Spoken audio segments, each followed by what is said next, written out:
Hello and welcome to episode 9 of Does It Make Sense? This is the show where we break down businesses, startup strategy, the psychology of money, operational excellence, and everything in between.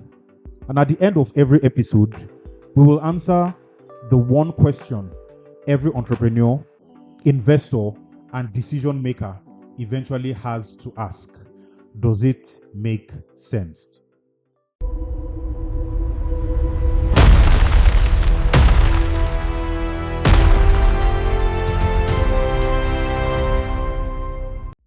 Today's episode is titled The Customer Concentration Dilemma. Now, if I give you two businesses today, which would you choose? Business A has one customer paying you 500 million naira every year. Business B has 500,000 customers paying you, let's say, 1,000 naira every month. On paper, both could be fantastic businesses, but they couldn't be more different. One bad phone call could destroy one of them. The other could lose thousands of customers and keep moving. So, which one actually makes more sense? Let's find out. Almost every successful company eventually leans toward one of these models. The first serves the mass market: banks, streaming platforms, ride-hailing apps, food delivery companies, consumer fintechs, etc. They earn a relatively small amount from each customer, but make up for it with volume. The second serves businesses, governments, or large organizations. Each customer might be worth tens or even hundreds of millions of naira. You don't need millions of customers. Sometimes 10 great clients are enough. Neither model is inherently better, but they expose you to very different kinds of risk. Most entrepreneurs dream about landing that one massive client. And honestly, who wouldn't? One contract could pay salaries, cover rent, fund expansion, and still leave a healthy profit. But here's the question. If one customer generates, let's say, 70% of your revenue, who really has the power? You or your customer? This is called customer concentration risk. The more dependent you are on one customer, the more influence that customer has over your business. They can negotiate harder, delay payments, demand extra work, and you have little choice but to accommodate them. There's an author, Nassim Nicholas Taleb. He popularized the barbell strategy. It's a simple idea for dealing with uncertainty. He says, don't build a system where one point of failure can destroy everything.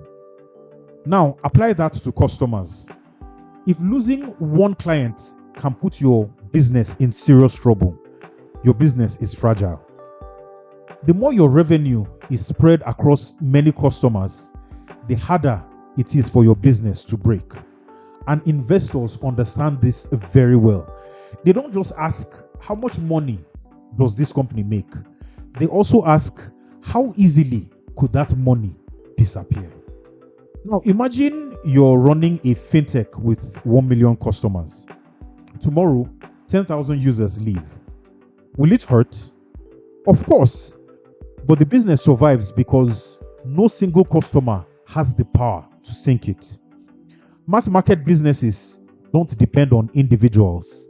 They depend on patterns. Some customers leave, others join, the machine keeps running. Here's another interesting example. Airlines routinely sell more tickets than there are seats. Why is that? Because years of data tell them that some passengers simply won't show up. They are making decisions based on probability, not individual behavior. Mass market businesses work the same way. Not every customer stays forever. But when your customer base is large enough, individual decisions matter less than overall trends. Now, don't mistake resilience for superiority. Enterprise businesses have advantages that mass market businesses can only dream of. One customer can generate more revenue than thousands of individual users. Customer acquisition may involve expansive meetings, proposals, and negotiations. But if spending 5 million naira helps you close a 500 million naira contract, that is an excellent investment. The challenge isn't attracting customers, it's actually closing them. Enterprise sales often involve procurement, finance, legal, IT, and executive approval. Sometimes one sale could take up to a year. But once that customer comes on board, something interesting begins to happen. They stop feeling like just another customer. They become a partner. Their feedback shapes your product. Their workflows influence your roadmap. Your success becomes tied to their success. In many enterprise businesses, customers don't just simply buy the product, they help build the next version of it. That level of collaboration is incredibly difficult to achieve in a mass market business serving hundreds of thousands of people. There's another advantage to serving a small number of customers, and that is focus. Imagine building a product for one enterprise client. You know exactly who you're building for. You know their pain points. You know how they work. Every improvement solves a real problem for someone you know. Now compare that to building for the mass market. One customer wants feature A, another wants feature B. A third thinks both ideas are terrible and wants something completely different. Suddenly, you're trying to make everyone happy. And when you build for everyone, you often end up delighting no one. Enterprise businesses, on the other hand, don't face that problem as often. Their smaller customer base allows them to go deeper instead of wider. And sometimes that is exactly what creates a world-class product. There's another interesting concept from behavioral economics called status quo bias. People naturally prefer sticking with what they already know because change feels risky. That's one reason enterprise customers tend to stay longer. Once your software is deeply integrated into a company's operations, replacing it becomes expensive, disruptive, and uncertain. Now compare that with a customer app.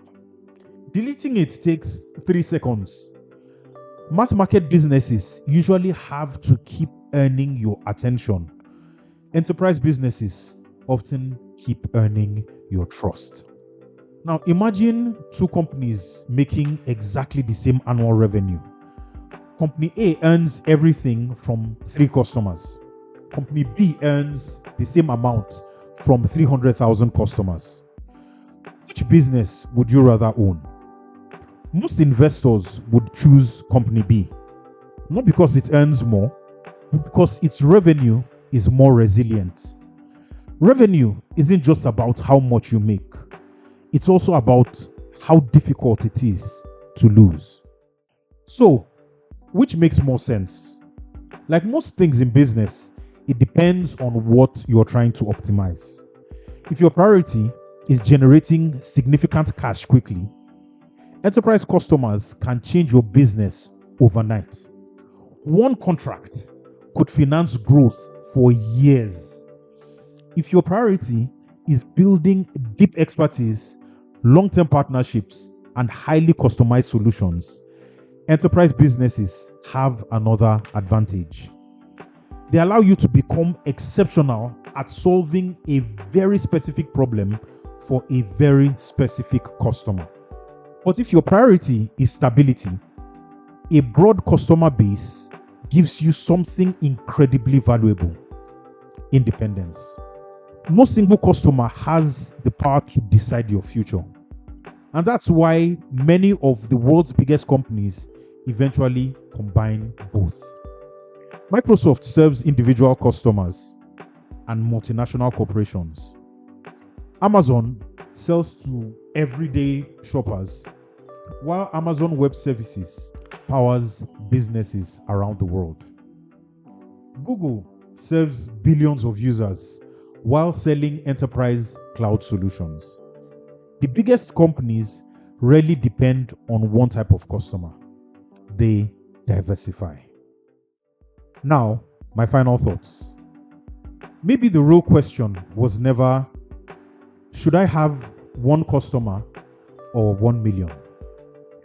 Maybe the better question is, what am I trying to optimize? Mass market businesses optimize for scale. Enterprise businesses optimize for depth. Mass market businesses build products that millions of people adapt to.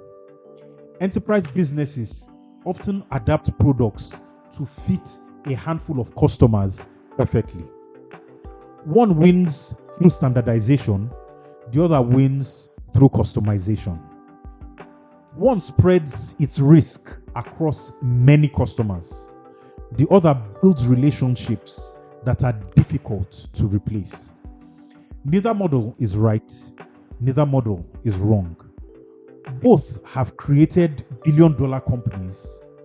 Both have also created spectacular failures. The important thing is understanding the trade-offs before you choose, because every business decision is really an optimization problem. You're always giving up something to gain something else. The smartest founders understand exactly what they are trading. So, does it make sense? Yes, both do, just not for the same reasons. Once again, thank you for joining us and see you on the next episode. Cheers.